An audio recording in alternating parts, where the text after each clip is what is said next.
Aloha, soy Adrián Bernabeu y estás escuchando Bitcoinismo. Hoy tengo la oportunidad de charlar con Adam y hemos hecho un repaso, un mix, una unión para que puedas interiorizar la conexión que tiene la filosofía o la vertiente política o de pensamiento del liberalismo con Bitcoin, o en este caso bitcoinismo, ¿no? Cómo se unen Bitcoin y ese pensamiento más liberal. Y la verdad que Adam, que conoce muy bien y tiene pues súper interiorizado todo esto, porque además de haberlo estudiado a fondo, lo vive. De hecho, yo me siento muy reconocido en este aspecto, porque a mí me pasa similar, lo tenemos en común. Y vamos a ir repasando como los 10 pilares principales, que en realidad esto lo he sacado del libro de Juan Ramón Rayo, Liberalismo, y Juan Ramón Rayo pues, establece 10 pilares esenciales para entender el liberalismo y para ponerlo en práctica.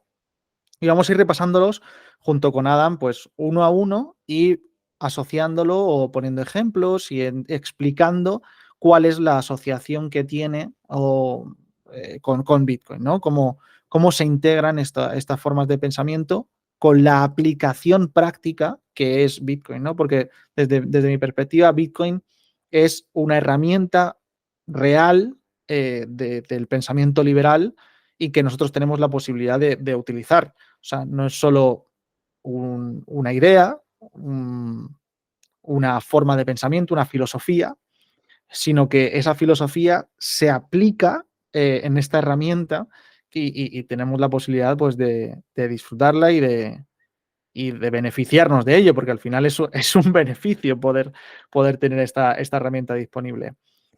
Así que ya veréis cómo vas a aprender muchísimo, vas a hacer ese repaso, a entender mejor la vertiente liberal y cómo Bitcoin pues, nos ayuda literalmente a ser más libres.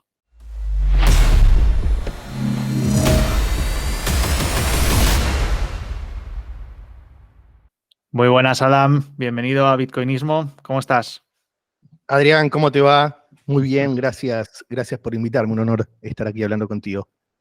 Buenísimo. Vamos a hablar sobre liberalismo y Bitcoin. Cómo se unen estas dos vertientes. Me gustó mucho cuando lo estuvimos comentando previamente. Es un tema que a mí personalmente me apasiona.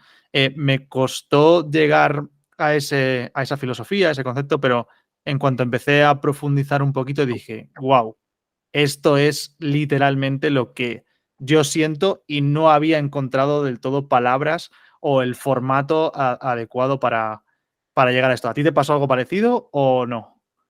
Bueno, no, mi camino fue al revés, en realidad. Fue inverso al que quizás hacen muchos bitcoiners que se ven atraídos por la cuestión más financiera, la cuestión más de ganar dinero, y después se acercan y ahí descubren el mundo, digamos, que hay detrás de Bitcoin, el rabbit hole, todos los principios, los fundamentos, la historia de Bitcoin, que si la analizamos está íntimamente vinculada al liberalismo. Pero mi camino fue al revés. Yo llegué a Bitcoin gracias al liberalismo. Siempre cuento la historia de cómo conocí Bitcoin, que fue gracias a que hace unos 12 años, ahora 2011, 2012, por esos meses, yo participaba en un partido político acá en la Ciudad de Buenos Aires, el Partido Liberal Libertario se llamaba, que no tiene nada que ver, digamos, con el movimiento político que apareció en los últimos años y que llevó a Javier Milei a la presidencia. En ese momento éramos un grupito pequeño, que nos juntábamos 15, 20 personas en algún café de la ciudad, a planificar, a discutir temas, a todo lo que ocurre en una reunión, en una tertulia política. Vale, En una de esas reuniones, sí. Sí, te más adelanta un poquito, Adam. O sea, yo, genial que me cuentes todo esto. Más que nada, ubicar a las personas que nos están escuchando y que a lo mejor no te conozcan brevemente quién es Adam y si me quieres seguir contando cómo llegó Bitcoin a tu vida y esta parte más política o cómo se unen estas dos vertientes. Vamos a ello. Dale, sí, perdón entonces por mi precocidad. No, Eh, tranquilo. Bueno, soy un bitcoiner argentino, nací y viví toda mi vida en Buenos Aires, tierra de Maradona, el dulce de leche y la inflación. Eh, a partir de sí, cuando cumplí 16, 17 años, empecé a tener inquietudes políticas, que me volqué hacia investigar un poco, se trataba del liberalismo. Ahí lo empalmamos entonces con después mi actividad partidaria política.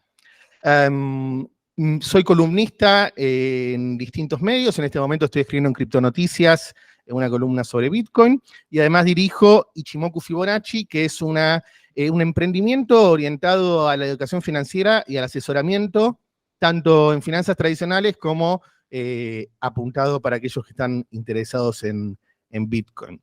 Y he dado charlas, he escrito columnas, he dado entrevistas y bueno, me apasiona Bitcoin y especialmente el entrecruzamiento de Bitcoin y la protección de los derechos individuales, ¿no? Que es seminal en el liberalismo.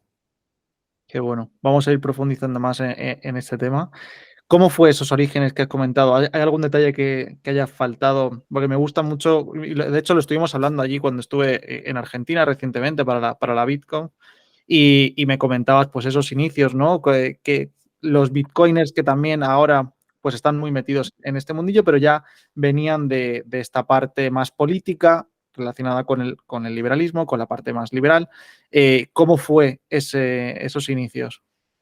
Bueno, entonces, en una de estas reuniones que nos juntábamos a planificar, a discutir y demás, viene uno de los integrantes del partido, uno de los que había estado desde el principio, que se llama Franco Amati, que seguramente el nombre te suena. Después fue uno de los Sí, somos amigos, divulgadores somos de amigos.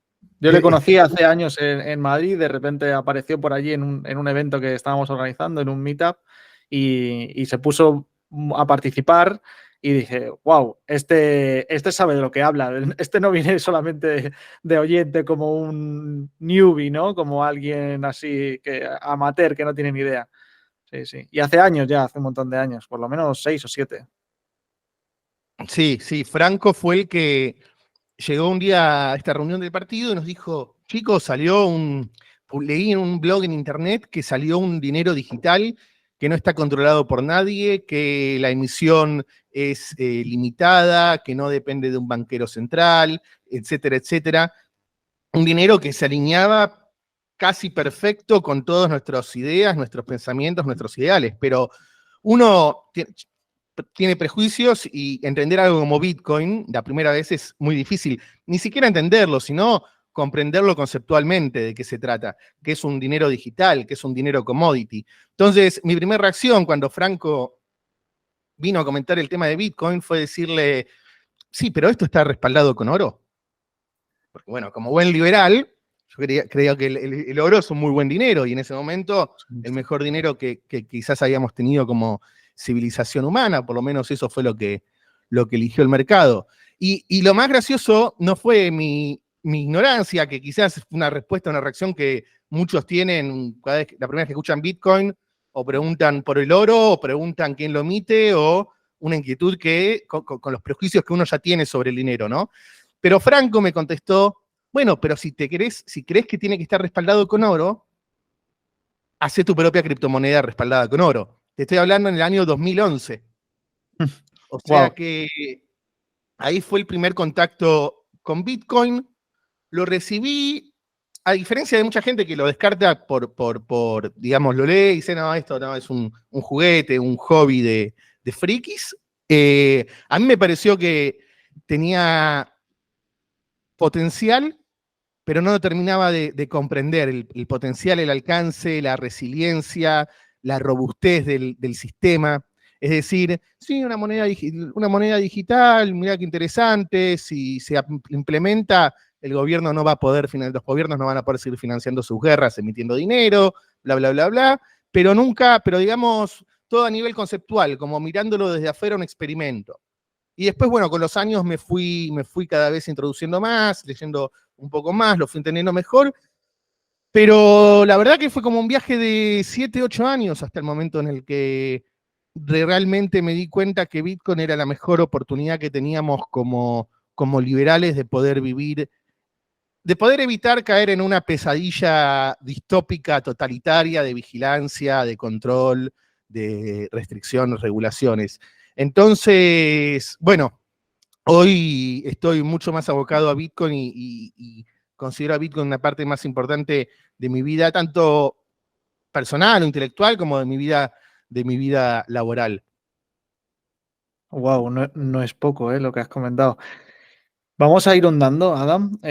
Yo me he traído 10 pilares que propone Juan Ramón Rayo para asentar la filosofía del liberalismo. Y vamos a ir viendo si algunos encajan o no con Bitcoin, si tienen sentido, si se pueden extrapolar y ponemos ejemplos y vamos viéndolos uno a uno. Tú siéntete totalmente libre, nunca mejor dicho, a aportar lo que quieras, a interrumpir, bueno, a modificarlo como te apetezca. Vamos a empezar con el primero, que habla de la individualidad política. ¿Cómo lo percibes tú? Vamos a hacer una pequeña definición o interpretación y si tiene sentido o no con Bitcoin y si Bitcoin lo aplica o no. Podemos empezar a relacionar estos principios. La cuestión de, no sé por dónde va, si va por la parte del individualismo, por la parte de la libertad de elección, pero lo cierto es que vaya por el lado que vaya, la cuestión de la individualidad política, en el caso de Bitcoin, en primer lugar tenemos que partir de Bueno, que, como todo... sí, Sí. él habla de como que los individuos son sujetos de derecho, ¿no?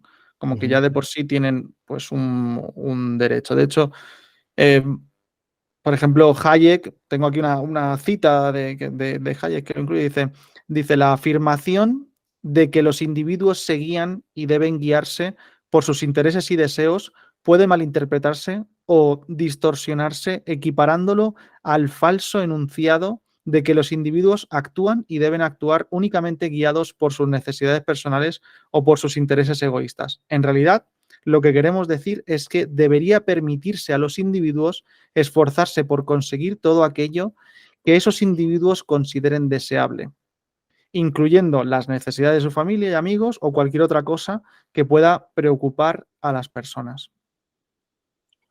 Espectacular, sí.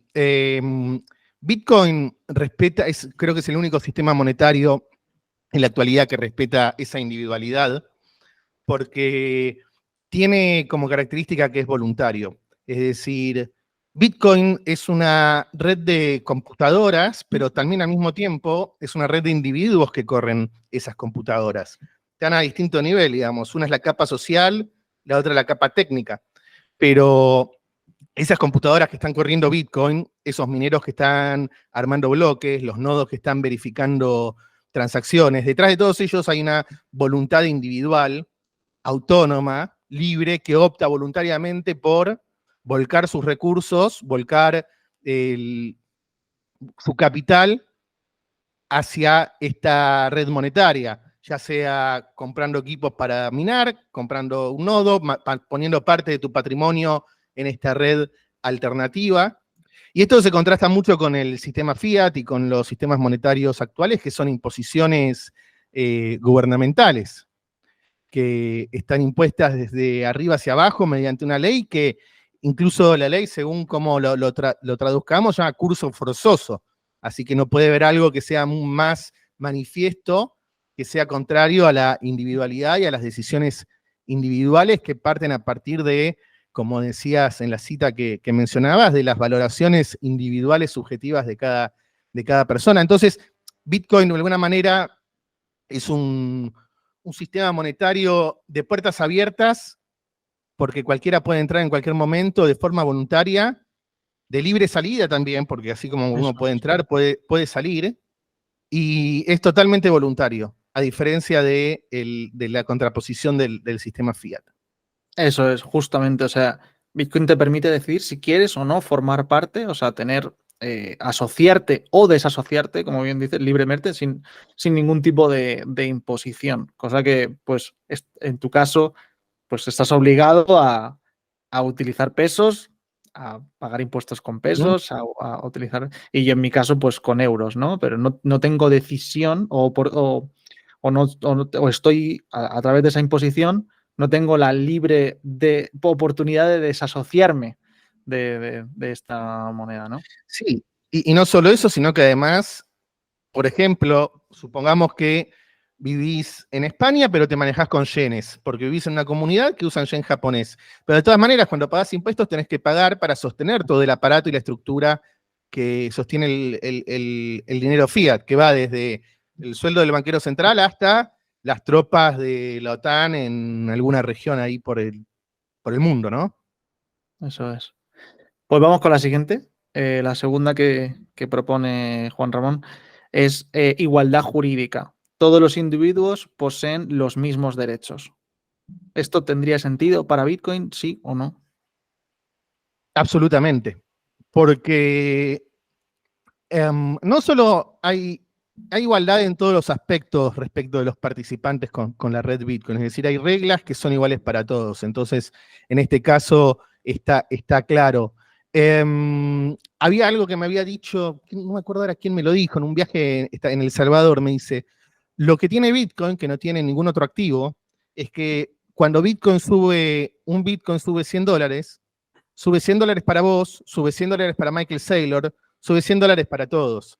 No es que hay alguien que tiene algún privilegio, alguna información, inside information, alguna conexión que le permite, no sé, por ejemplo, recibir parte de la recompensa de los mineros de forma poco clara, poco transparente. Eso no existe en Bitcoin, no hay este tipo de privilegios que hay en otros sistemas. Entonces, en ese sentido, hay una total igualdad ante la ley, o igualdad jurídica, o igualdad de reglas que se expresa en el corazón de Bitcoin, que es el consenso Nakamoto, y que esas reglas son para todos, y lo interesante es que son conocidas por todos, y lo más interesante de todo, en realidad, son conocidas por todos, pueden ser verificadas por todos, de que realmente esas reglas están siendo ejecutadas, implementadas, y lo más interesante es que pueden ser cambiadas por todos.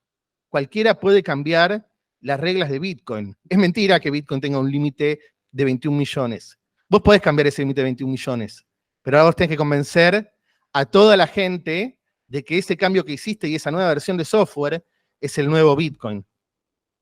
Haciendo un hard Algo fork. virtualmente imposible, ¿no? Virtualmente imposible.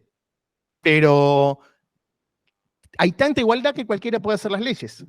Eso sí, si querés estar bajo mis leyes, tenés que subirte a mi barco. De hecho, también me gusta el hecho de que la gente entienda que, por ejemplo, da igual, o sea, a Bitcoin le da exactamente igual que tú tengas una nacionalidad cualquiera, una raza diferente o cualquiera, un sexo distinto, una edad cualquiera. Es más, le da igual incluso que seas humano o un robot. O sea, una máquina podría también utilizar Bitcoin. No discrimina, o sea, no hay discriminación por ningún tipo de desigualdad. O sea, todos son iguales al final, ¿no? Es muy interesante esa parte, porque nos abre, bueno, nos abre muchísimas utilidades gracias a esto. Tengo también aquí una cita de Hayek de 1978 que dice: la lucha por la igualdad formal y contra toda discriminación basada en el origen social, nacional, la raza, el credo, el sexo, etcétera, sigue siendo una de las características más importantes de la tradición liberal. O sea, al final es esto, Bitcoin no discrimina, cosa que, por ejemplo, yo soy no sé, un keniata que llega de África a España y tendría serios problemas para introducirme, por ejemplo, en el sistema financiero tradicional. O sea, me pedirían mucha documentación que probablemente no pueda justificar. O si, por ejemplo, soy un niño de 12 años y voy a abrirme una cuenta bancaria, pues probablemente también tenga algunos problemas, me pedirán que sea un tutor o que tenga un tutor o lo que sea. Entonces hay ciertas discriminaciones, ya sea por nacionalidad, por raza, por edad o por lo que sea. O si estoy Sí, en otro hay país, a lo mejor me mujeres que dicen, no oye, pueden por ser abrir. mujer, sí, Claro, o sea que depende En cambio, Bitcoin no te pregunta, da igual, es neutral en ese exactamente. sentido. Muy interesante este.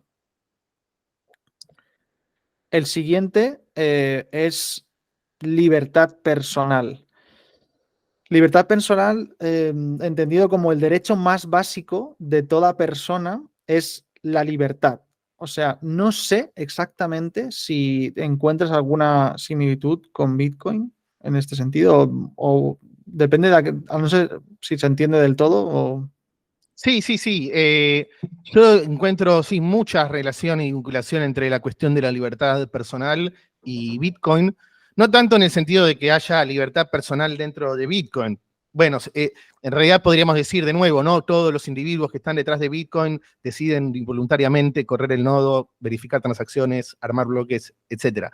Pero yo lo veo más desde el otro lado, ¿no? Desde, digamos, desde el campo de lo real, de lo físico.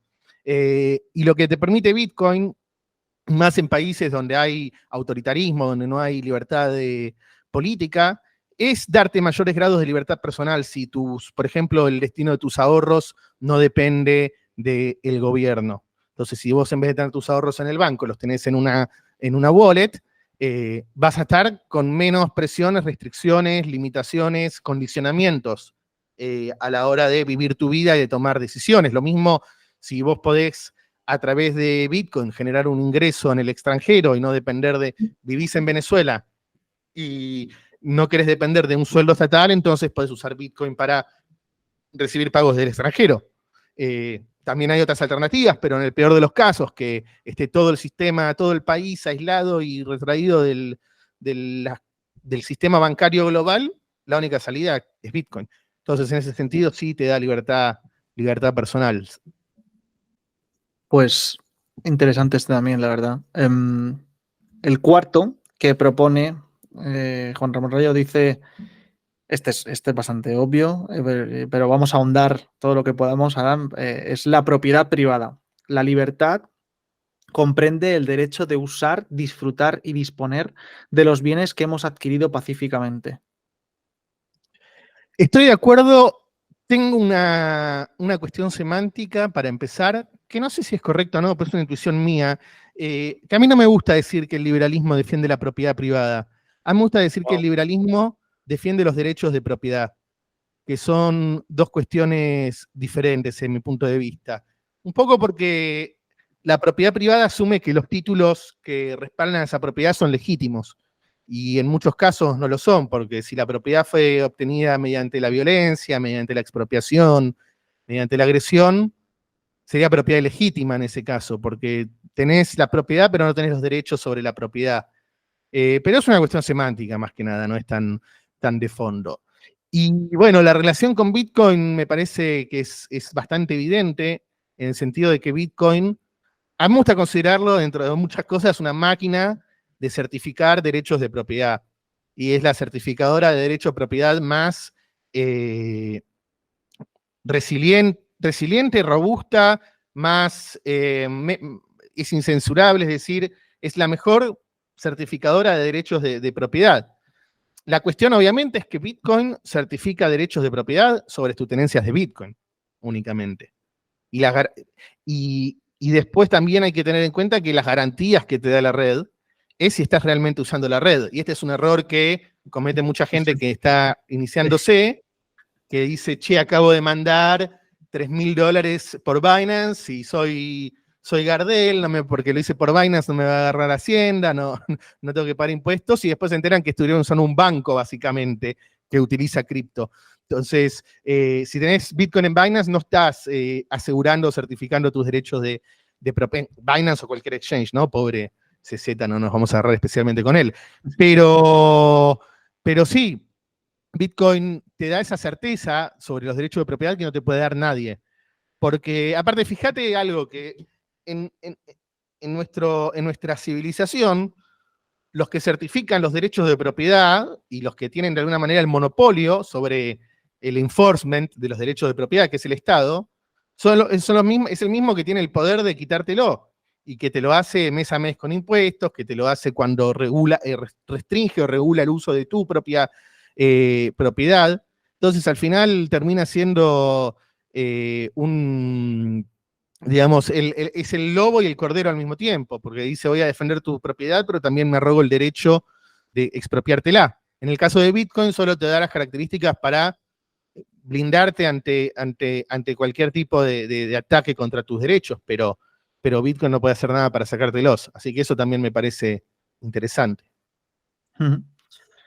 Tengo aquí un par de citas de dos liberales. Gauss dice, denominaremos derecho de propiedad al derecho completo de uso, disfrute y disposición de un determinado bien. Luego, bueno, él comenta diferentes derechos. Es un poquito más extenso, no lo voy a nombrar, pero sí voy a citar otra de Mises, de 1927, que dice, si hubiera que considerar el programa del liberalismo en una sola palabra, esta sería propiedad. O sea que para Mises era, de hecho, lo más importante dentro del liberalismo.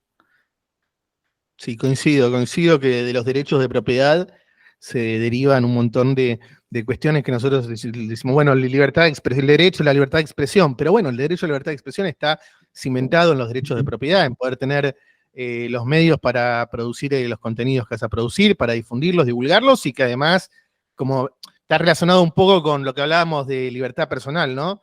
De que si vos tenés derechos de propiedad sobre tus cosas y los tenés protegidos, entonces pasas a depender menos de un gobierno, de un Estado que puede llegar a condicionarte. Entonces, en este sentido, sí coincido plenamente. Seguimos. El número 5 es autonomía contractual. La libertad también comprende el derecho a obligarse en favor de terceros. Uh-huh. Sí, esto se podría sintetizarlos en una frase muy usada entre liberales de los acuerdos voluntarios consentidos entre adultos, ¿no? De la autonomía de la voluntad y de poder, entre dos personas, poder contratar, armar un contrato, celebrar un contrato, según nuestras cláusulas y nuestro acuerdo privado, ¿no? Que además tienen fuerza de ley en muchos casos este tipo de arreglos privados. Y de nuevo, en el caso de Bitcoin, quizás es ya una repetición, pero básicamente uno participa de un contrato en el cual las reglas ya están establecidas de algún modo, ¿no? Y decide sumarse y ya sea desde algún rol en particular, ser parte, digamos, de ese acuerdo, de ese consenso que hay en torno a las reglas de Bitcoin en este caso, ¿no? Y a las condiciones de gasto, condiciones de emisión, de verificación, etcétera. Claro, tú al final, usando Bitcoin, estás aceptando unos términos y condiciones que están basados en el protocolo, ¿no? O sea, hay unas reglas del protocolo y tú estás aceptando cumplir con esas reglas. Y por si fuera más redundante aún, cuando yo, por ejemplo, si yo te hago una transacción a ti, Adam, en realidad yo estoy firmando una especie de acuerdo contigo en la blockchain. Estoy diciendo, oye, firmo y este contrato de envío, ¿no? De transmisión de la riqueza a otra wallet, ¿no? Sí, que es como decir que cada ucho contiene un contrato en sí Eso mismo es. dentro de un contrato jurídico, básicamente, en el cual hay ciertas condiciones que tienen que cumplirse para poder, por ejemplo, mover los bitcoins. Eso es. Pues voy a citar de nuevo a Ludwig von Mises, que decía también en 1927, decía, la sociedad humana es una asociación de personas que buscan cooperar. Al final es esto, ¿no? Una cooperación constante. Totalmente, totalmente. El mercado, me gusta, no sé si es de Mises la frase de que el mercado es el sistema de cooperación social más importante y más grande del mundo. Y de alguna manera, Bitcoin lo que permite es que individuos que no se conocen entre sí, que no conocen sus intenciones entre sí, porque uno puede tener intenciones maliciosas, pero incluso a pesar de eso, las reglas de Bitcoin generan los incentivos para que haya cooperación, una conducta cooperativa entre mineros, entre nodos y entre usuarios, ¿no? Eso es. O sea, Bitcoin al final es pura cooperación. Claro, es constantemente un consenso. Y un consenso es una cooperación. No puede haber consenso sin cooperación. O sea, que efectivamente es todo el rato ponerse de acuerdo constantemente, todo el rato, todos los nodos, con todos los mineros, con todo lo que está preestablecido ahí. O sea, que sí, a nivel mundial. O sea, es que es una brutalidad. A nivel mundial, sin un coordinador central, sí, si uno se pone a pensar, que Bitcoin es simplemente miles de computadoras corriendo ahí en el escritorio que tengo acá atrás, en la casa del vecino, etcétera, te vuela la cabeza, decís, wow, esto es Bitcoin realmente. Increíble, sí. Vamos con la siguiente. La sexta. Esta no sé, bueno, tú me dirás ahora. Le llama reparación del daño. Quien viola los derechos ajenos debe reparar el daño causado. Bueno, este es un punto polémico para Bitcoin, controvertido. Si uno lee los documentos mainstream que se escriben sobre Bitcoin para organismos multilaterales, gubernamentales, papers y demás, siempre se va a encontrar con una disposición, un apartado en estos trabajos que habla de la protección al consumidor y que dice que Bitcoin, al carecer de sistemas de, digamos, de reembolso o de deshacer una transacción, de alguna manera no le brinda las herramientas necesarias a los comercios, a las autoridades para proteger al consumidor. Como puede ocurrir, no sé, con una tarjeta de crédito que hay una denuncia de fraude y te la cancelan, en algunos casos también te reembolsan el dinero. Así que en el caso de Bitcoin, la reparación del daño causado todavía sigue en manos de los tribunales.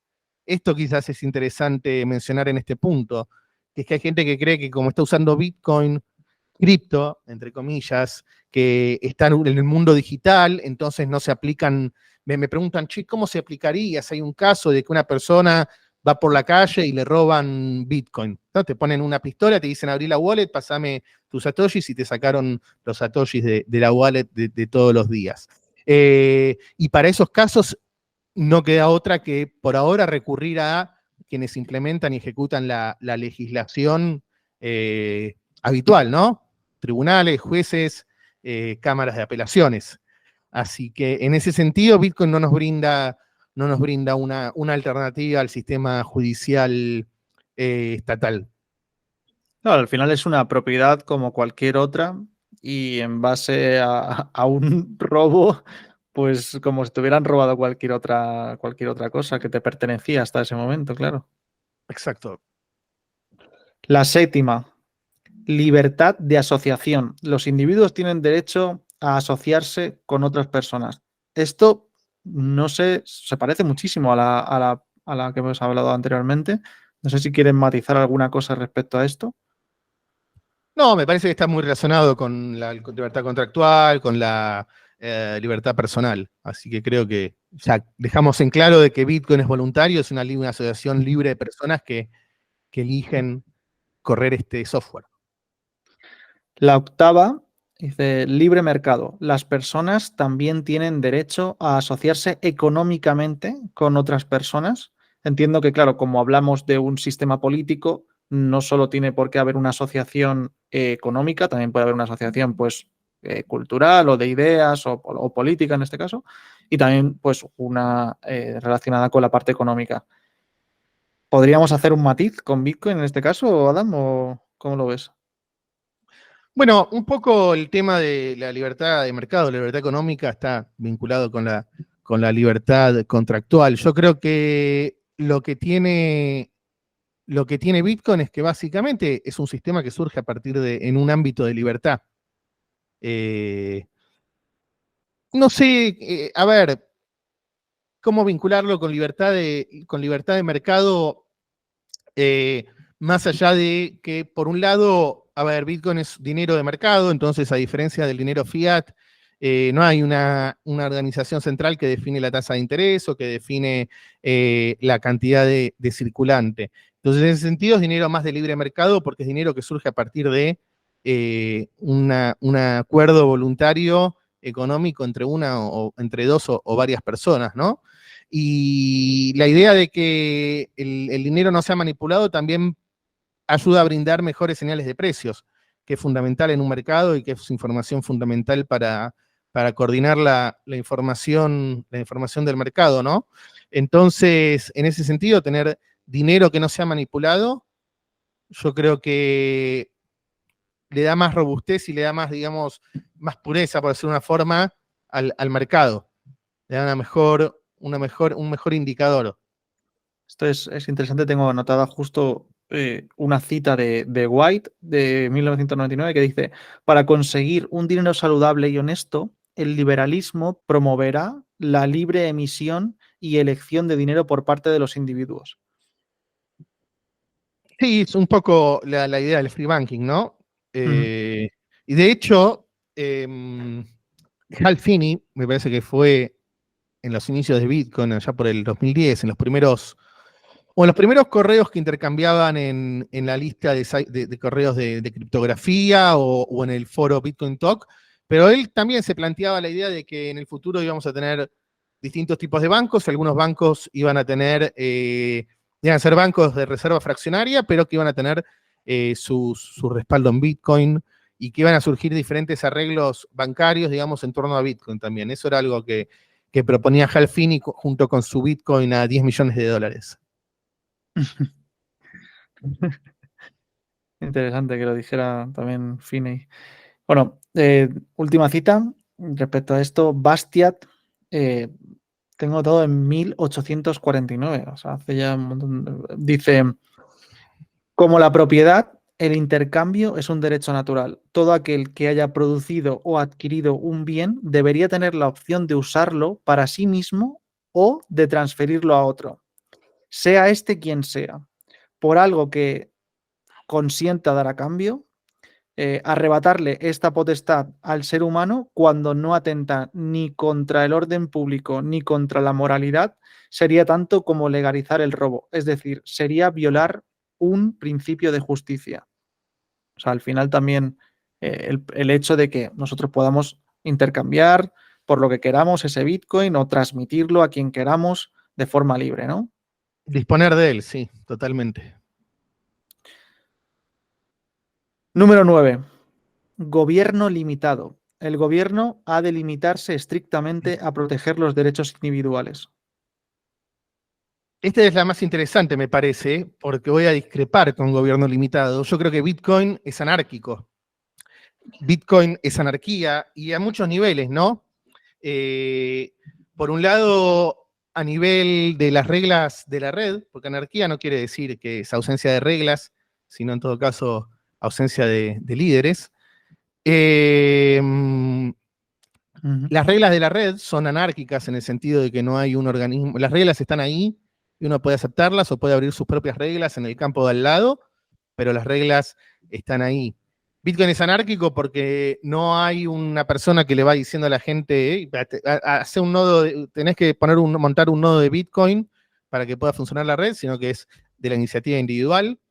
Bitcoin es, y es también dinero para anarquía, ¿no? Es dinero para la anarquía, porque es un sistema monetario que no requiere de instituciones centralizadas, así que podría coexistir tranquilamente en un marco más anárquico. En ese sentido, no creo que Bitcoin tenga que ver con el gobierno limitado, porque la principal crítica que le hacen los libertarios al gobierno limitado, que digamos es un tercer escalón, si viene la anarquía, que es la ausencia del Estado, del monopolio sobre la fuerza. Después podríamos decir que es el gobierno mínimo, que es el gobierno que solamente es el Estado vigilante, que solamente se encarga de la seguridad, la justicia y la defensa. Y después el gobierno limitado que plantea ahora acá Rayo, que también incluye la posibilidad de que el Estado brinde salud o educación en subsidiariedad, es decir, para el caso de que la gente no pueda acceder a él. La principal crítica que le hacemos los libertarios y los libertarios más radicales al concepto de gobierno limitado o incluso de gobierno mínimo es que naturalmente el gobierno limitado o el gobierno mínimo tiende a crecer. Tiene los incentivos para crecer y para volver a convertirse en ese gobierno enorme. Entonces... Y cuando ya tiene esos privilegios, esos poderes, es bastante difícil parar, ¿no? Ese crecimiento, limitar ese crecimiento. Porque aparte, digamos, una sociedad con bajos impuestos, con una baja intromisión gubernamental, es una sociedad más próspera o que progresa más y que después genera los incentivos para que el gobierno diga, bueno, yo quiero capturar parte de esa renta. Entonces Bitcoin al no tener estructura que cooptar, que colonizar, es imposible que ocurra esto. Caso aparte son el resto de las criptomonedas. Y se ve que parten no de siempre, dicen, bueno, no, las lanzan una empresa, las lanza una fundación, pero están en un proceso de descentralización, que es largo porque no es binario y demás. Pero después vemos que en ese proceso de descentralización lo que hacen es centralizarse aún más o ir modificando a su arbitrio variables esenciales. Por ejemplo, el caso de Ethereum, que sí. Pongo unas reglas y luego decido cambiarlas y claro, sí. Exacto, o sea, primero surgió como, bueno, vamos a hacer una public sale, una venta pública inicial, después vas a tener la fundación que va a hacer el soporte de desarrollo y demás, pero no se va a meter en el protocolo, y después tenés que cada 2 años cambia la emisión monetaria. Entonces, al no haberla, lo mejor es que no exista esa tentación, porque justamente Bitcoin está pensado institucionalmente, el diseño institucional del Bitcoin es la gente no es buena. O sea, hay gente buena y hay gente mala. Y hay muchas veces que son los malos los que están en el poder. No podemos depender de esa arbitrariedad. Claro, no podemos depender de las buenas intenciones de la persona. Entonces creemos un sistema que sea imposible de colonizar y de cooptar. Como un ejemplo. Trustless. Claro, y es porque supongamos una sociedad descentralizada donde no hay una comisaría, un gobierno. Si viene un ataque extranjero, un invasor, ¿qué es lo que va a colonizar para poder controlar el poder? Si están todas las. Obviamente, sí, se puede imponer con los soldados, pero tiene que crear un régimen desde cero. No puede colonizar lo ya existente. Sí, siempre que haya un gobierno con posibilidad de corrupción, ¿no? Pues la tentativa se va agravando cada vez más. Es interesante porque estábamos hablando de ese gobierno limitado y de lo que puede hacer un gobierno, pero en el caso de Bitcoin, claro, para que ese gobierno haga unas cosas u otras, al final se basa en unas leyes, aunque esas leyes, pues ya sabemos que a veces se pueden ir modificando. Me gusta cómo lo comenta Hayek, lo tengo aquí apuntado, de 1960. Él habla de imperio de la ley, rule of law, y dice, en palabras de Hayek, dice: imperio de la ley significa que el gobierno no puede ejercer la coacción contra un individuo salvo para forzar el cumplimiento de una determinada regla. En este sentido, el imperio de la ley constituye una limitación de los poderes del gobierno. Este solo puede atacar la esfera de libertades de una persona como castigo por vulnerar una regla previamente anunciada. El principio nullum crimen, nulla poena sine lege, que quiere decir sin ley previa no existe delito ni pena, es la consecuencia más importante del ideal del imperio de la ley. O sea, en este caso, con Bitcoin, en lugar de regirse por el rule of law, sería por el code of law, es decir, que se rige por código al final, ¿no? Como que el código es la ley, que muchas veces se utiliza también este concepto, ¿no? Code is law, ¿no? El código es la ley al final. Ese código es la limitación, ¿no? Es la regla previamente anunciada que ya se conoce, en la que se basan todos los comportamientos del protocolo y quienes lo utilizan. Sí, el caso de Bitcoin es muy peculiar porque Bitcoin es un sistema que no te permite romper las reglas.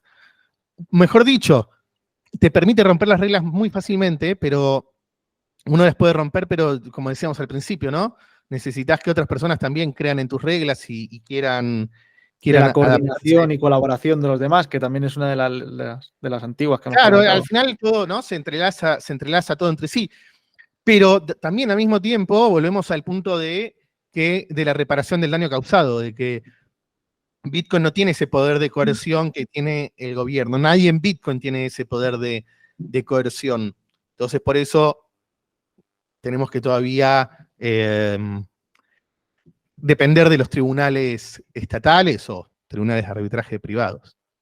Este es un punto que me ha gustado. No había llegado a este punto en el sentido de reflexivo de, claro, en la política que nosotros conocemos se puede cambiar estas leyes de forma casi unilateral y dependiendo ya de si es un régimen totalitario o lo que sea, puede decir, oye, pues yo por mi cuenta de forma unilateral, cambio esto y punto. Pero en Bitcoin no puedes hacerlo a no ser que sea unido, ¿no? En consenso con otros. Y eso le da una fuerza brutal. Claro, bueno, tú por tu cuenta, de forma unilateral, puedes decir, pues yo creo ahora Bitcoin Cash, ¿no? Y decido hacer un Bitcoin paralelo. Pero claro, si no está respaldado en este sentido, ¿no? O que haya más personas que piensen como tú, no te va a servir de nada, no va a ir a ningún sitio. Absolutamente. Y aparte de otra cosa que se me ocurrió ahora mientras te escuchaba, es que a diferencia de quienes modifican las leyes en los gobiernos, en los estados, son representantes de otros. Dicen que representan a otros que son la manifestación de la voluntad de otras personas. En Bitcoin, cada persona que coincide con esas reglas o que coincide con un cambio de reglas, un fork sería, es a título propio, a título individual, y lo hace según sus propios intereses. Acá no hay hipocresía de, no, vótenme a mí que yo voy a votar por el bien de la sociedad, porque de repente cuando asumo la oficina pública me convierto en un ser benevolente y dadivoso. No, la gente sigue teniendo sus propios intereses. Entonces, este también es un punto importante de Bitcoin que no necesita representantes.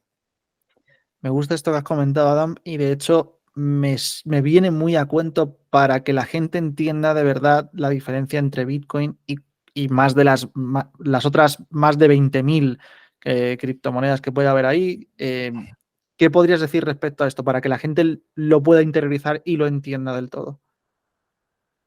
Uy, podría decir muchas cosas. De hecho, hay un video en YouTube que después, si querés, Sí. te paso el link para que lo compartas con la audiencia, que se llama ¿Por qué Bitcoin no cripto?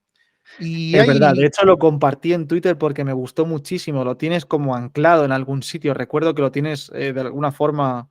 está Sí, en una época, me creo. gustó Sí. muchísimo. Lo voy a dejar aquí debajo también en los comentarios para que lo veáis, porque de verdad que no tiene desperdicio. Lo explicas muy bien, lo resumes muy bien y vas muy al grano con ese tema. De hecho, a lo mejor podríamos hacer incluso otro podcast solamente de esta cuestión que es muy interesante. Sí, pero bueno, gracias. ¿Cuál es el argumento, el mejor argumento? Bueno, yo creo que el dinero, primero que es una institución del mercado que surge a partir del orden espontáneo, ¿no? No es que alguien viene y te dice, o bueno, ahora sí con el dinero fiat, ¿no? Pero históricamente no es que alguien venía y te decía, esto es dinero y vas a usar estas pelotitas de papel como dinero. No, surgía de lo que el mercado concebía que era el bien más vendible, ¿no? Que uno podía desprenderse más rápidamente sin tener que sacrificar, sin tener que venderlo a un precio por debajo del que uno lo compra, ¿no? Que sea un bien líquido.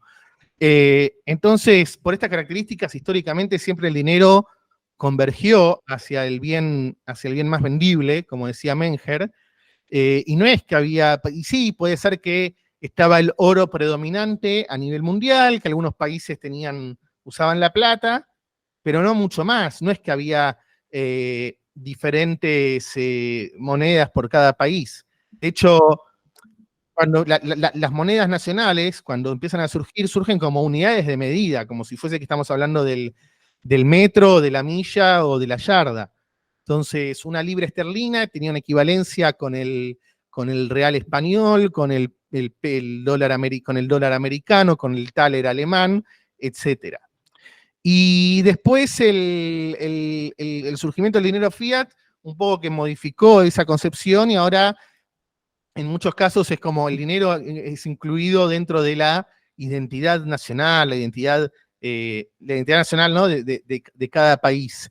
Y yo creo que es un error creer que vamos a tener un montón de criptomonedas que estén resolviendo la moneda. Yo me acuerdo que yo me puse muy contento cuando salió en el 2011, 2012, o un poquito después también, el Dentacoin, la moneda para dentistas. Uy, esta es la moneda del futuro porque hay muchos dentistas en el mundo y la van a usar. Pero ¿por qué una moneda porque solo lo usen dentistas no tiene dinero para dentistas? No tiene sentido.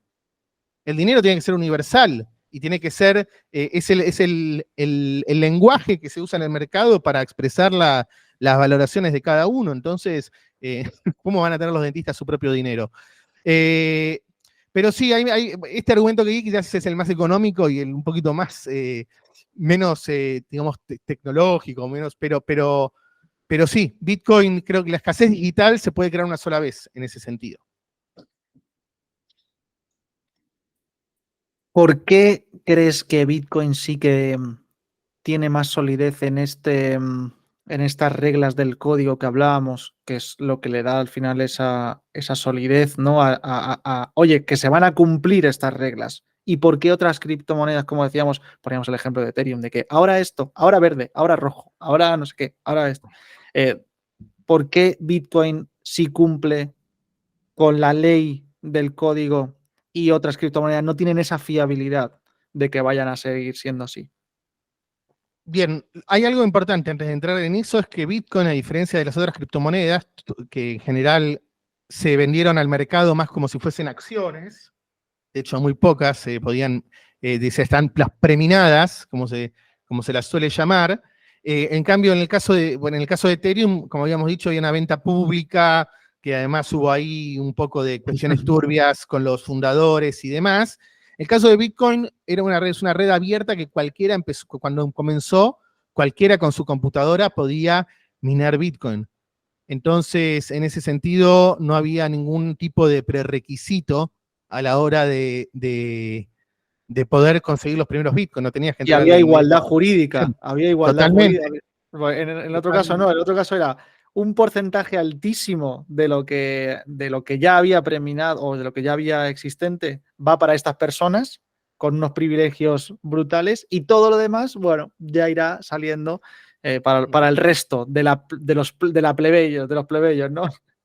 Totalmente. Y bueno, entonces, en el caso de Bitcoin, ¿por qué ese?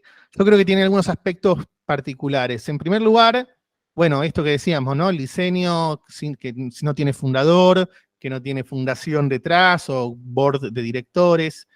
Y la cuestión de proof of work, ¿no? Para mí es fundamental el mecanismo de minería y de alguna manera de que el uso de energía para minar Bitcoin es la vinculación que tiene Bitcoin con el mundo real y no es falsificable. Creo que es Nick Sawell el que habla del costo infalsificable.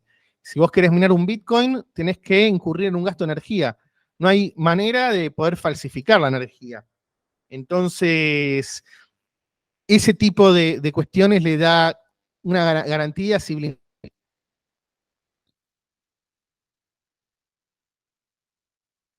Se ha muteado el micro, no sé por qué ha pasado, pero se ha... Oh, de- ahí creo que volví. Ahora sí, ahora sí. Sí, de O- repente te dejo de escuchar. Hace unos segundos, o sea que... ok. Si puedes repetir unos segundos atrás, Sí, lo que iba a decir es después de que, lo de Nick Szabo. claro, la cuestión de poder generar Bitcoin y que no se puede falsificar energía a la hora de minar. Entonces, hablar de criptomonedas y Bitcoin en la misma categoría es un poco de lo que decía Juan Rayo en una conferencia este año, me parece, que hablaba de los papiroactivos.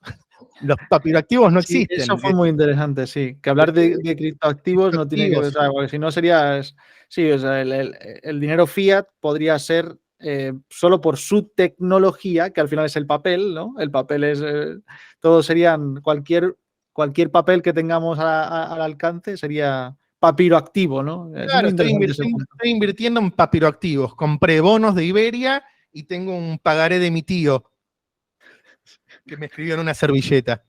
Entonces, creo que hay que analizarlo desde. Y quizás en algún proyecto de criptomonedas con blockchain y demás, quizás encuentra su nicho de mercado y quizás tiene algún servicio que le puede ofrecer a cierta sección o a cierto sector de la demanda, pero ninguno está planteando una transformación radical en el sistema monetario, ni están planteando o nos está proponiendo descubrir un sistema monetario alternativo al dinero fiat.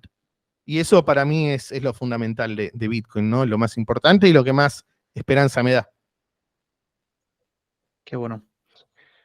Y el último de todos es globalización, que pues parece bastante obvio también para Bitcoin, ¿no? Al final es un sistema global que no tiene fronteras, que es borderless, ¿no? Sí. Ujú. ¿Qué puedes comentar de esto? Respecto primero sobre el liberalismo y después sobre la relación que tiene con Bitcoin. O sea, Bueno, dice, al creo final que el liberalismo dice, el orden político liberal es un orden global, puesto que todas las personas poseen universalmente los derechos individuales anteriores, que es, bueno, es parecido a lo que hemos dicho antes, pero de forma globalizada, ¿no? totalmente, en el sentido de considerar a cada individuo, sin importar su religión, país de procedencia, género, orientación política y demás, como un individuo y que por la cualidad de ser humano ya tiene nace con ciertos derechos inalienables, diría Jefferson. Pero el liberalismo creo que naturalmente propende o tiende a la globalización, siendo el comercio una de las bases fundamentales del liberalismo, también derivado de los derechos de propiedad, porque sin comercio sin derecho de propiedad no habría comercio, pero el comercio es una fuente no solo de intercambio económico, sino también de intercambio cultural, de intercambio social, y con el avance de las tecnologías, las comunicaciones, cada vez estamos más interconectados y más globalizados, por más de que haya alguna tendencia antiglobalizadora que surgió quizás en los últimos años con Trump y algunos partidos gobernantes en Europa, ¿Puedes dar pero algún sí, matiz sobre esto? O sea, ¿puedes comentar un poquito a qué te refieres o algún ejemplo? sí, a la cuestión a ver, en el caso de Estados Unidos, la famosa guerra comercial con China, algunas ideas proteccionistas que están ganando volumen en Europa, la idea de... Hay mucho ruido, ¿no? No, la verdad se te oye muy ¿Escuchas? bien, ¿eh? Ah, ok, me Se te oye están martillando, perfectamente. Ada. me están martillando el techo.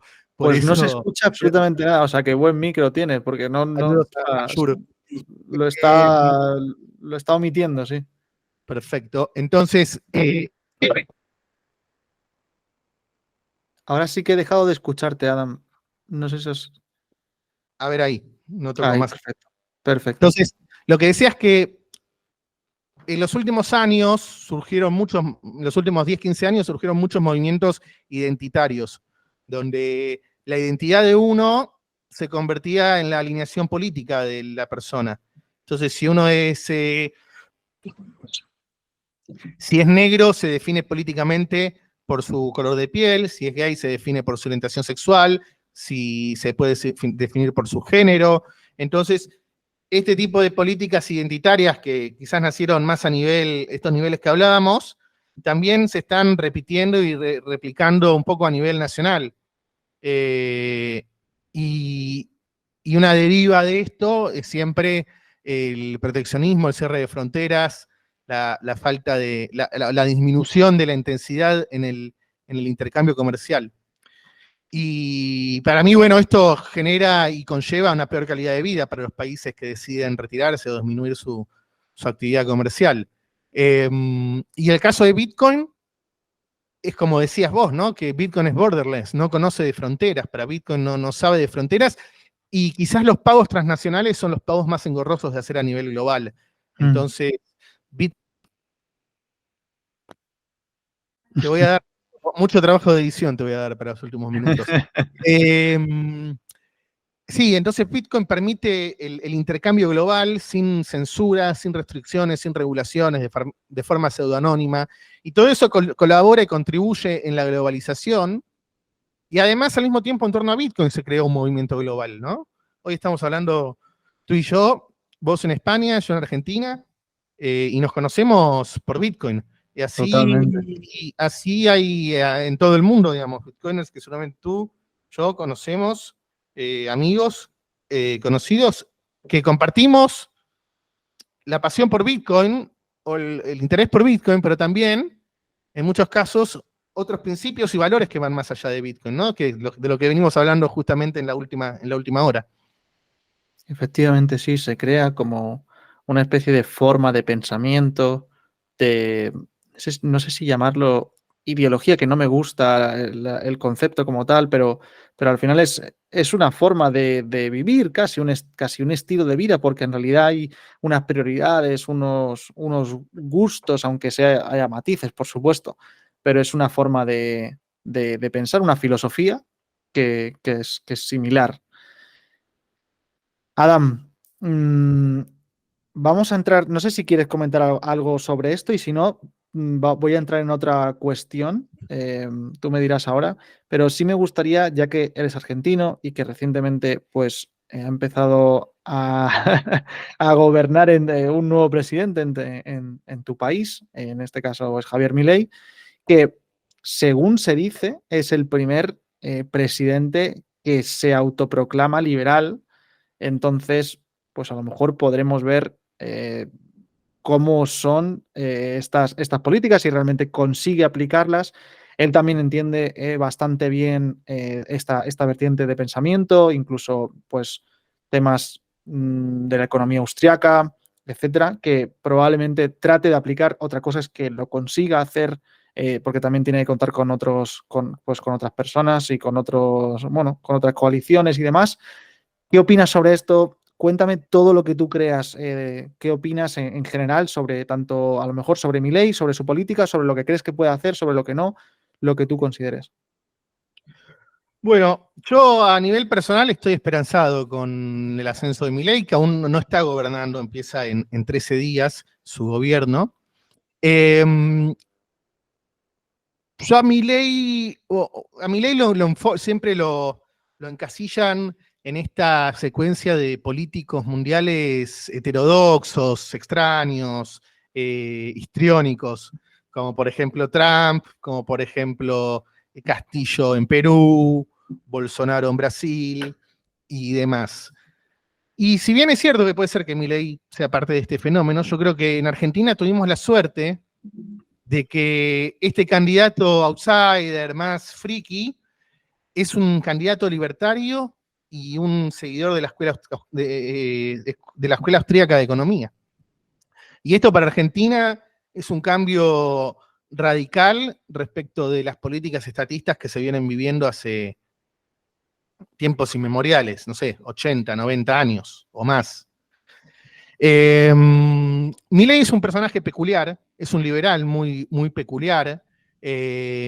No, él se considera, él se llama a sí mismo anarcocapitalista, a veces filosófico, liberal libertario, también se autodenomina. Es una persona que creo que tiene claras las ideas económicas del liberalismo, que tiene claro el rumbo que quiere que tome Argentina, el cual que sea una economía más abierta, con menos regulaciones, con menor carga tributaria, con menor carga, con menor presencia de empresas estatales en la economía, con una moneda sana, o por lo menos más sana que la moneda argentina. Y en el aspecto económico, sin dudas, es un liberal bastante tradicional, considerando los liberales que vienen de la escuela austríaca de economía. Pero Milei, a diferencia de muchos economistas y figuras liberales, su conversión al liberalismo fue reciente, relativamente. Creo que empezó allá por el 2014, 2015. Entonces, yo creo que hay un aspecto tan importante como el aspecto económico del liberalismo, que es el aspecto de las libertades individuales, de los derechos individuales, en los cuales a veces a Milei le cuesta un poco más poder encajar en el marco liberal. Desde ese punto de vista es más bien conservador. De hecho, muchos de sus seguidores se consideran paleolibertarios, que es medio un engendro que surgió a comienzos de los 90, cuando Murray Rothbard, un economista libertario americano, se alía a la derecha más nacionalista americana como estrategia política, y se vierte un poco hacia el conservadurismo, y Milei toma toda esta estrategia política y adopta en cierta parte un conservadurismo social. Ahora, en un país con 150% de inflación el último año y 300% de inflación si se anualiza el último número, un país con un 50% de pobreza, un país donde a los productores de alimentos le roban más del 60% del fruto de su trabajo, donde a todos pagamos toneladas de impuestos, o bien las toneladas de peso están en la cabeza por no pagar impuestos, ¿no? A ver, esperando a que los agarre el fisco. Entonces, en este contexto, no me voy a poner digamos, a sacar el liberalómetro y decir, no, Milei es lo peor que le puede pasar a Argentina porque no está a favor de la despenalización de las drogas. O porque tiene los peores argumentos que le he escuchado a un liberal acerca de la despenalización de las drogas. Porque hoy por hoy las prioridades son otras. Y en ese sentido, bueno, como decías vos, ¿no? Sabemos lo que piensa Milei, sabemos lo que quiere, es político, pero al mismo tiempo no es un político habitual, entonces podemos darle un poquito más de margen de credibilidad o de confianza ahora al principio. Pero bueno, está la cuestión de la política, ¿no? De la negociación política y de cómo pasar el plan y las ideas claras a una ejecución e implementación posible. Porque cuando uno empieza a hacer recortes, cuando uno empieza a ajustar el presupuesto, van a salir a protestar, van a salir a hacer lío en la calle, a tirar piedras. Entonces requiere también al mismo tiempo, no solo de tener con las ideas claras, al final no se termina llegando a ningún lado si uno está en una posición de poder, sino que son el punto de partida. Así que por ahora quedará a ver qué es lo que hace. Y yo no pondría tanto énfasis en los primeros 6 meses desde el punto de vista liberal, ¿no? De esperar que, bueno, el día 2 cierre el Banco Central, que es parte de su plataforma, sino que pensando que hoy estamos viviendo un proceso de crisis de los últimos 20 años de aumento de intervención del Estado en la economía, para empezar a desarmar todo esta catástrofe económica, de alguna manera, por ejemplo, esto que se habla de los pasivos del Banco Central, de la deuda del Banco Central, de los bonos, de las letras que emite para aspirar, digamos, liquidez del los mercado. LELIQs y todo esto, Las ¿no? LELIQs, exactamente, las LELIQs. Y uno quizás para resolver ese tema va a emitir deuda al Tesoro. Y quizás uno va a decir, no es lo más liberal tomar deuda para poder cancelar esto. Pero bueno, yo creo que se vienen 6 meses de estabilización, de diagnóstico y saneamiento digamos, de la situación actual. Y después, a partir de ahí, espero empezar a ver reformas y cuestiones ya más allá, ¿no? Del ajuste económico, del presupuesto equilibrado, que es un consenso casi de todos los partidos. Si no, yo digo más allá, ¿no? De una reforma educativa, una reforma en salud, cuestiones que puedan perdurar en el tiempo y también, de alguna manera, promover o hacer que que retroceda un poco toda esta ideología estatista que ha colonizado todos los estamentos del Estado y de la sociedad argentina. La campaña ahora electoral, que yo la segunda parte de la campaña estuve totalmente ajeno, no vi nada, pero eran todas las corporaciones de artistas, de profesionales, académicos, intelectuales, comerciantes, empresarios, todas las corporaciones argentinas se manifestaron en contra de Milei. Así que, bueno, eso me da esperanza, definitivamente. La verdad que tiene una situación ahora mismo súper compleja. O sea, como bueno, nosotros decimos coger el país, pero vosotros esto se malinterpreta, pero ha entrado, ¿no? En un momento que el país está jodido, o sea, está muy mal, es una situación muy comprometida. Claro, se puede hacer hasta lo que se puede hacer, o sea, en 4 años tienes un tiempo limitado y levantar un país con unas políticas claro, que son más largoplacistas y que al final, pues son medidas que a corto plazo van a conllevar un sufrimiento o unas... Bueno, va a ser duro al principio, pero claro, esto, y te lo cuento todo esto porque tiene una responsabilidad como liberal a nivel mundial muy grande. Es una responsabilidad muy grande, porque si de verdad se considera el primer presidente con estas ideas, tiene que llevar una batuta que cargar con un peso que es un compromiso muy grande, y también es una oportunidad, que incluso yo diría que es una oportunidad perversa por el resto de incluso de vertientes contrarias, socialistas, etcétera, que es una oportunidad perversa para poder señalar los fallos y decir, oye, fíjate, ¿no? Cuando se quiere hacer algo parecido en otro país, decir, no, que mira lo que pasó, o mira lo que hizo, mira las consecuencias, porque si no se permite llegar a consolidar esas ideas, ¿no? A hacerlas, a llegar a hacerlas real, ¿no? A solidificarlas, a materializarlas, pues claro, va a ser el ejemplo de castigo o de ejemplo de fallo, ¿no? ¿Y qué piensas sobre esto? Sí, de hecho, antes de las elecciones había mucho, bueno, no sé si muchos, pero conozco liberales que me decían, no, me preocupa Milei porque, bueno, es un personaje medio extraño y si fracasa va a convertir al liberalismo en una palabra prohibida por los próximos 100 años de Exacto, nuevo en Argentina. exacto. Bueno, es una forma de pensar, yo creo que con esa forma de pensar uno nunca nadie hace nada, porque si por el Ya. miedo. Y lo que decís es totalmente cierto y ya se está empezando a ver en Twitter fácilmente. Milei se convirtió en un ícono de los libertarios de Twitter, de los bitcoiners y de los libertarios, que quizás ahí para en otro tema, pero ahí yo creo que hay un entrelazamiento. No, es redundante hablar de bitcoiner y libertario. Pero entonces, definitivamente están todos los ojos del mundo puestos sobre él. Nunca creo que nunca una elección argentina presidencial haya suscitado tanto interés a nivel global.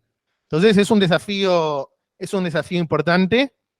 Eh, pero va a ser interesante también ver Sí, cómo recibe también Argentina y cómo Argentina empieza a percibir de que su presidente es parte de un fenómeno global, porque vos que estás interesado en estas ideas, que estás informado, yo también, estamos en Twitter, lo entendemos. Pero acá afuera hay 45 millones de personas que no tienen ni idea de lo que está pasando. sí, lo problemático es que se malinterprete. Ese es el matiz, ¿no? Que quiero poner sobre la mesa, que a lo mejor hay gente que nunca ha escuchado sobre esto y de repente empieza a tener un sesgo o una visión que no es la real, ¿no? Sí, bueno, el cortoplacismo, ¿no? La preferencia temporal alta hace que uno ante a la primera a escenario adverso ya salga a protestar y demás, quizás sin entender de que se están corrigiendo errores del pasado para partir de una mejor posición hacia el futuro. Claro, Lo que es claro. interesante es que Javier Milei hizo campaña y toda su plataforma fue diciendo abiertamente esto. No es que Sí, es ocultó que verdad va a hacer que esto.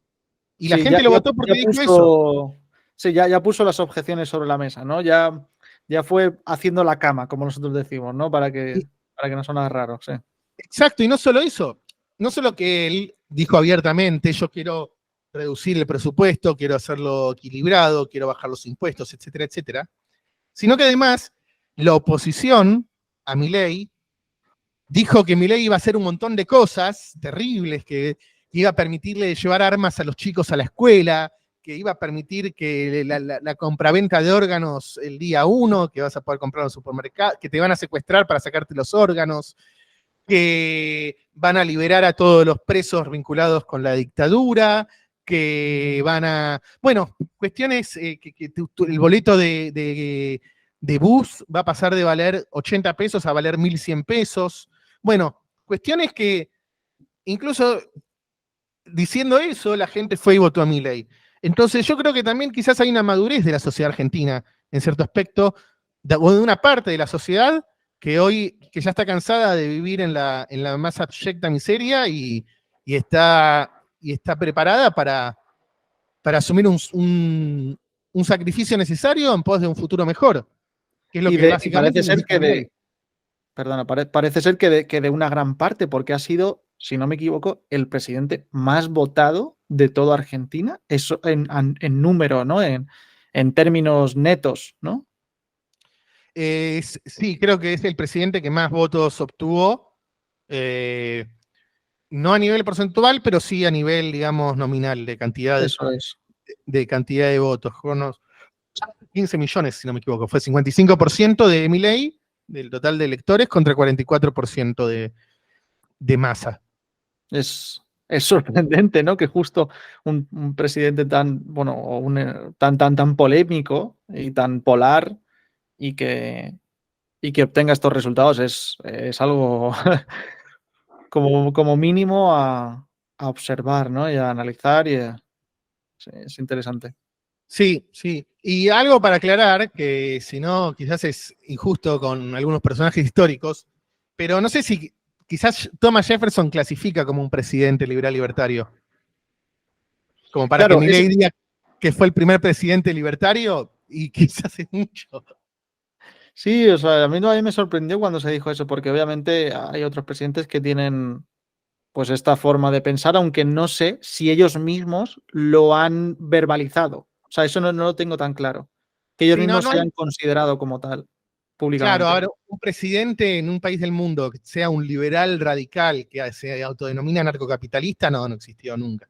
Eso es cierto, Claro, claro. eso es cierto. Pues, Adam, ha sido un placer. Me ha gustado mucho. Hemos llevado un orden muy interesante. A mí me encantaría poder escuchar este podcast si fuera un oyente. Y antes de irnos, voy a empezar a hacer una dinámica con todos los invitados y es que puedas darle esta pastilla naranja simbólica de Bitcoin, ¿no? A un siguiente invitado. O sea, ¿a quién invitarías a Bitcoinismo dándole esa pastilla naranja para que pueda venir aquí? Me pones en un aprieto, porque ahora si digo uno quedo mal con los Bueno, demás. pues si no Aquí, tendrás que venir más veces y te bueno, preguntaré vamos otras a veces. elegir a la persona que me introdujo en Bitcoin allá hace más de una década. Vamos a ponerlo a Franco, a mi amigo Genial, Franco, pasarle qué la bueno. Orange Pill, que Pues, ya tiene muchas él, pero pues me encantará tener por aquí a Franco Amati. Gracias por darle tú la pastilla naranja. Se lo haremos llegar, tanto tú como yo le haremos llegar este mensaje. Y ya para despedirnos, cualquier palabra libremente, nunca mejor, en este contexto mejor aún, libremente lo que tú quieras añadir y nos despedimos. bueno, no mucho para añadir. Agradecerte por la oportunidad esta de poder explorar algunos conceptos y vincular el liberalismo con Bitcoin para seguir explorando y descubriendo de qué se trata de Bitcoin, que al final es una experiencia individual, ¿no? Y cada uno encuentra en Bitcoin una cosa distinta. Para algunos es una inversión a largo plazo, para otros es el único medio de subsistencia que tienen para vivir en un régimen autoritario, para otros es un bote salvavidas o una salida de emergencia que les permite escaparse del caos en el que viven, y para otros es simplemente una forma más segura y más inteligente de ahorrar. Y muchísimas opiniones más según cada usuario de Bitcoin. Así que solo nos queda por seguir intentando entender de qué va todo esto y bueno, nada, ver qué nos depara el futuro. Buenísimo cierre, Adam.